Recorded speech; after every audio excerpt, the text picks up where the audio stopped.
আসসালামু আলাইকুম রহমতুল্লাহ। আজকে আমরা একটা ইম্পর্টেন্ট সেট আপের একটা গুরুত্বপূর্ণ অংশ নিয়ে আলোচনা করব। এটা অহরহ হচ্ছে সচরাচর আমার অনেক সময় ব্রেকআউট, অনিয়ন প্লে বা যে কোনো সেট আপ আমাদের হওয়ার পরে আমরা যখন কোনো কারণে মার্কেটে কিছু ডিসিপ্লিন মেনটেন করতে গেলে এন্ট্রি নেওয়া হয় না। তো তখনই আহ, এই যে অপরচুনিটি গুলো ক্রিয়েট হয়, যে সেট আপটা রেডি হয়, আমরা যেন সেগুলো বুঝতে পারি এবং এন্ট্রি নিতে পারি। আমরা এখানে এটা আহ, এটাকে স্বাভাবিকভাবে আমরা range one, range two breakout. হ্যাঁ, এটাকে আমরা ঠিক এইভাবে বলবো যে range one, range two breakout. Basically হয় কি, মার্কেট ডেইলি বায়াস থেকে আমাকে এটাকে বুঝে নিতে হবে। আজকে ডেইলি বায়াস এটা বুলিশ, ঠিক আছে। তো anticipating in favour of daily bias. হ্যাঁ, অর্থাৎ আজকে ডেইলি বুলিশ আছে, ট্রেন্ড বুলিশ আছে, আমরা ওই দিকেই ট্রেডের জন্য এক্সপেক্টেড ট্রেড থাকবে যে আমরা বুলিশ কোনো ট্রেড নিতে পারি কিনা, এবং সেই ধরনের ট্রেডটা আশা করব, এবং সেটা আহ, সহজ হবে বা এটা পসিবিলিটি প্রবাবিলিটিটা অনেক বেশি থাকে। সাপোজ এইখানে রেঞ্জিং করার পর number resistance and support, this resistance, support, market daily bias হচ্ছে বুলিশ, আজকে trend bullish, time frame bullish. আমরা আগে প্লেবুক সেট আপের মধ্যে যে কতগুলো সেট আপ নিয়ে আলোচনা করেছি সেগুলো থেকে ধারণা করা থাকতে ভালো, তাহলে খুব সহজেই ওই ব্যাপারটা আয়ত্ত করা যাবে। তো হলো কি, এখানে আমরা সাপোজ এটা নর্মাল ব্রেকআউট যদি করতে যাই, যে এখানে উপরে ক্লোজিং দিয়েছে, অনেক উপরে দিয়ে ফেলেছে, নেক্সট রেঞ্জটা কতটুকু, এখান থেকে এটা ব্রেকআউট ট্রেডটা, এখান থেকে ব্রেকআউট ট্রেড নেওয়া যায় না যে তা না, কারণ কাছাকাছি রেঞ্জ খুব কাছাকাছি থাকে। তো সেখান থেকে মার্কেটে যে পুল ব্যাক করবে না তার কোনো গ্যারান্টি নিশ্চিত করতে পারে, অনেক সময় চলে গেলে ভালো, না হলে আপনার ব্রেক ইভেন রিটার্ন। বাট এটা ছাড়াও আমি আমার ডেস্কের সামনে নাই বা আমি ট্রেড ওপেন করে এমন সময় এসে বসছি যে এসে দেখি যে সিচুয়েশনটা এই হয়ে আছে যে এইটার রেঞ্জের বাইরে ক্লোজ করেছে, করে অলরেডি ব্রেকআউট রেকর্ড হয়ে গেছে। হ্যাঁ, এন্ড দেন মার্কেট একটা নতুন রেঞ্জ ক্রিয়েট করছে, ঠিক আছে। এই নতুন রেঞ্জ এখানে সাপোর্ট ক্রিয়েট করে ফেলেছে, ঠিক আছে। এক্স্যাক্টলি আগের রেজিস্ট্যান্স বরাবর যে হবে তা না, একটু উপরে হতে পারে, একটু নিচে হতে পারে, যেখানে হোক এটা বোঝা যাবে তখন রেঞ্জ গুলো রেডি হবে। জাস্ট এখানে সহজটা দেখিয়েছি যাতে বোঝা যায়। এই যে জিনিসটা ক্রিয়েট হলো সাপোর্ট, আমরা এখানে কি করেছি, এরকম ভাবে সাপোর্ট ক্রিয়েট হয়ে গেল, অনিয়ন প্লে, এখানে ব্রেকআউট আমরা ট্রেড নিব, এবং এটা অনেকটা অনিয়ন, অনেক না না, এটা পুরোটা অনিয়ন প্লের মতোই। কিন্তু আমাদেরকে, আমরা এখানে কি শিখতে যাচ্ছি যে রেঞ্জ ওয়ান, রেঞ্জ টু বলতে কি বোঝায়, এবং সেই ক্ষেত্রে আমরা কখন ট্রেডটাকে বেশি প্রাধান্য দিব, যে যখন বুলিশ মোমেন্টাম থাকবে আমরা তখন উপরে বুলিশ মোমেন্টামে দিব। এছাড়াও অনেক সময় দেখা যাচ্ছে যে আমরা এই ব্রেকআউটটা নিলাম, অনেক সময় যেটা কাজ না করতে মানে আহ ইয়ে না হইতে পারে, আপনার রিওয়ার্ড আসার আগে হয়তো ব্রেক ইভেন হিট হয়ে যেতে পারে, এসএল হিট হতে পারে। তো আমরা একটু অপেক্ষা করে যদি ট্রেড নেই, আমরা সব সেট আপ জানি, খুব ভালোভাবে শিখলাম, সবকিছু শিখলাম, কিন্তু এই ব্যাপারটাকে যদি প্রাধান্য দিই যে না, আমরা এখনই নিব না, মাত্র এই রেঞ্জটা ব্রেকআউট হলো, এখানে যদি ভালো সিচুয়েশন পেতাম, ভালো, সেটা আমরা এখানে নিয়ে ফেলতাম। বাট যেহেতু আমরা নিই, আমরা অপেক্ষা করি যে নতুন আরেকটা, যতক্ষণ এটা এখানে দেখিয়েছে এটা আরো অনেক উপরে হতে পারে, 100 পিপস উপরে গিয়ে আবার নতুন আরেকটা রেঞ্জ তৈরি হবে, তো ওইটার নাম আমরা রেঞ্জ টু। তো রেঞ্জ টু যখন ক্রিয়েট হয়ে যাবে তখন আমরা রেঞ্জ টুকে এভাবে নিয়ে যাবো। এটা হচ্ছে মার্কেট ট্রেন্ড, হচ্ছে আজকের দিনের বা ডেইলি ট্রেন্ড হচ্ছে বায়াস বুলিশ পক্ষে। আমরা ট্রেড নিচ্ছি যে যখনই একটা নতুন রেঞ্জ ক্রিয়েট হচ্ছে, ফ্রেশ রেঞ্জে সবকিছু ফ্রেশ ভাবে আমরা ট্রেড নিতে পারবো। এটা আগে থেকে ছিল, কনসলিডিং হয়েছে, এটা আমি অল্প করে দেখিয়েছি, এগুলো তো নিজের হাতে আর্ট করা, ড্রয়িং গুলো আমি নিজে করেছি, তো অত বেশি হিজিবিজি করিনি, এটা আরো অনেক হতে পারে, ঠিক আছে। তো সেই ক্ষেত্রে এটা কি আমরা ইয়ে করবো যে নিউ ফ্রেশ রেঞ্জের মধ্যে দিয়ে আমরা একটা ট্রেডের আশা করবো, কিন্তু এভাবে এসে গিয়ে যদি এখানে এই রেঞ্জে ক্লোজ করে দেয়, আমরা তো ট্রেড করছি না। রেঞ্জ 2 থেকে আবার রেঞ্জ 1-এ চলে আসছে, তখন অপেক্ষা করব যে তখন আবার এই সাইডেও আপনার রেঞ্জ 1-এর আবার রেঞ্জ 2 হবে, আমি দেখাচ্ছি এখনই।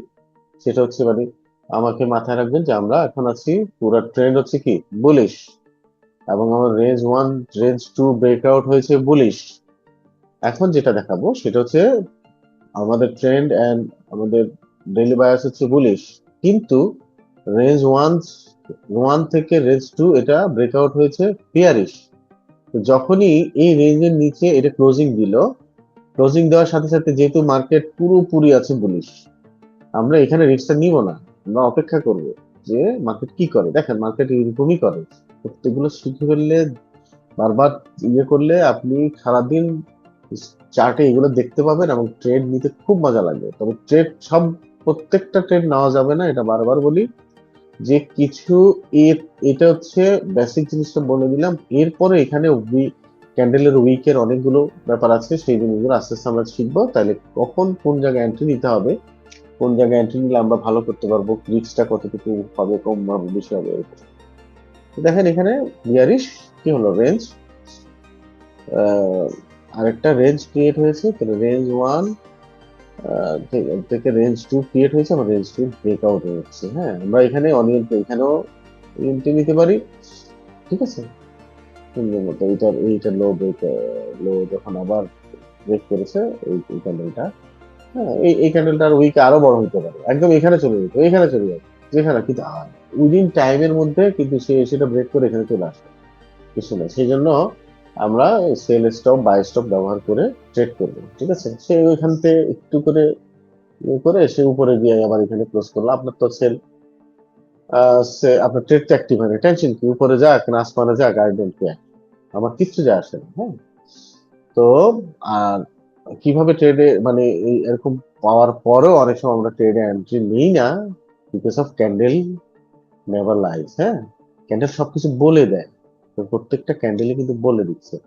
তো সেই বলে দেওয়ার মধ্যে আমাকে দেখতে হবে যে 95 ভাগ বা 90 ভাগ সময় ক্যান্ডেল এই হইলে কি বলে, 5 ভাগ বা 10 ভাগ, 10% ক্যান্ডেল ওরকম দেখাইলেও ওইটা বলে না, একটু বিপরীত কিছু হয়ে যায়। আর এই যে 10 ভাগ বিপরীত কিছু হয়ে যায় বলেই তো আমরা এসএল এর ইউজ করছি। তাহলে ক্যান্ডেল যেভাবে বলে সেভাবেই যদি সবকিছু 100% হতো, তাহলে স্টপ লসের প্রয়োজন হতো না, নাম্বার 1। এবং কি পুরোপুরি সবাই শুধু ক্যান্ডেলকে করতো, কোনো চার্ট প্যাটার্ন রেঞ্জ কিচ্ছু দরকার ছিল না, ক্যান্ডেল পুরোপুরি মানুষ ট্রেড নিত এবং ক্যান্ডেল যা বলে তাই। তো সেটা যেহেতু না, কিন্তু 10% পসিবিলিটি আছে, হ্যাঁ 15% পর্যন্ত অনেক সময় হয়ে যায়, তখন দেখা গেছে যে 100টা ক্যান্ডেলের মধ্যে 15টা ক্যান্ডেল যা তা হয় না, এবং তা হলে কি হয় না সেই জিনিসগুলো দেখা, বাকি সময়টা কিন্তু ঠিকই ঠিক থাকে, ঠিক আছে। তো এই হলো আজকে রেঞ্জ 1 রেঞ্জ 2 ব্রেকআউটের বুলিশ মোমেন্টাম থাকলে কিভাবে আমরা ট্রেডে এন্ট্রি নিব।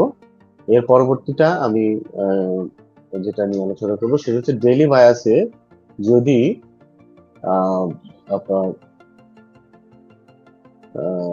বিয়ারিশ মোমেন্টাম থাকে কি হবে, এটা হচ্ছে একটা ওইটা দুটা ইমেজ দিলে আমি একটা করে রেখেছি, কারো লাগলে স্ক্রিনশট নিয়ে রাখতে পারেন, ঠিক আছে। এনিওয়ে, তো এটা ওই যা দেখিয়েছি ওইটাই জাস্ট একসাথে করে দেখানো। এখন আমরা যেটা দেখাবো সেটা হচ্ছে ডেইলি বায়াস থাকবে হচ্ছে বিয়ারিশ, এন্ড দেন সেই অবস্থা রেঞ্জ 1 রেঞ্জ 2 ব্রেকআউটের কি অবস্থাটা হয় আমরা। জি, আমাদের পরবর্তী যেটা নিয়ে আলোচনা হচ্ছে সেটা হচ্ছে রেঞ্জ 1 রেঞ্জ 2 ডেইলি বায়াস থাকবে, মার্কেট ট্রেন্ড থাকবে ডেইলি বিয়ারিশ, আমরা এগেনস্টে ট্রেড দিব। আসলে আহ, এই চ্যাপ্টারটা গুরুত্বপূর্ণ হচ্ছে, গুরুত্বটা কোথায়, গুরুত্ব হচ্ছে যে ডেইলি বায়াস থাকছে বিয়ারিশ, ট্রেন্ড আমরা যেটা বিয়ারিশ, কিন্তু আমরা ট্রেড নিতে যাব বাই ট্রেড নিতে যাবো, তখন আমাদের কি করণীয় বা কি করা উচিত? রেঞ্জ ওয়ান রেঞ্জ টু ব্রেকআউটটা সেটাকে ইয়ে করা হয়। নর্মালি ডেইলি ট্রেড হচ্ছে বা বায়াস হচ্ছে বিয়ারিশ। এখন আপনি ট্রেড নিলেন বিয়ারিশ, এটা নিয়ে এত ইয়ে করার নয়। আমরা হয়তো ব্রেকআউট ট্রেড নিতে পারি, অনিয়ন প্লে এগুলা মানে অতটা রিস্ক থাকছে না, মানে এটা যেহেতু এর পক্ষেই যাচ্ছে, হ্যাঁ, ফেভার করছে বিয়ারিশকে, হ্যাঁ। কিন্তু যখনই আমরা অ্যাগেনস্টে ট্রেড নিতে যাব, তখন আমাদেরকে এই জিনিসগুলো একটু গুরুত্বপূর্ণ আহ, ব্যাপারগুলো একটু দেখতে হবে। সেটা হচ্ছে যে এখন যে কনসেপ্ট হচ্ছে রেঞ্জ ওয়ান এর মধ্যে হচ্ছে উপরে ক্লোজিং দিয়েছে, দিলেই আমরা ট্রেড নিয়ে ফেলবো বাই না। আমরা দেখবো যে যেখানে যাক যাক, কারণ একটা রেজিস্ট্যান্স ক্রিয়েট হবে। রেজিস্ট্যান্স ক্রিয়েট হওয়ার পরে সে একটা সাপোর্ট যখন ক্রিয়েট করেছে, তাহলে আমরা একটা রেঞ্জ, নতুন একটা রেঞ্জ পেয়ে গেলাম। এবং মার্কেট বুঝিয়ে দিচ্ছে যে আমি আর রেঞ্জ ওয়ানে আর ইন করছি না, যাওয়ার চেষ্টা করেছে এবং অনেক ক্লোজিং নেওয়া হয়নি, রেঞ্জ টুর মধ্যে আছে, ব্রেকআউটটা ঠিক মতো হয়েছে। আমি এখান থেকে আমরা একটা বাই ট্রেড নিতে পারি। এটা আমাদের যে একটা অনিয়ন প্লে সেট আপের মতো, মতো বলবো না, সেট আপই এভাবেই প্লেটা হচ্ছে। তো এটাই আমাদের দুটো একটা ভিডিও, সেটা হচ্ছে range one range two bullish, range one range two bearish breakout trade. এই ক্ষেত্রে বিয়ারিশের ট্রেড ইজি নেওয়া যাচ্ছে। আমি একটা ছবি দিয়ে দিচ্ছি, তাকে স্ক্রিনশট দিয়ে সবাই দেখে নিতে পারে। ঠিক আছে, ভালো থাকবেন, সুস্থ থাকবেন। আসসালামু আলাইকুম।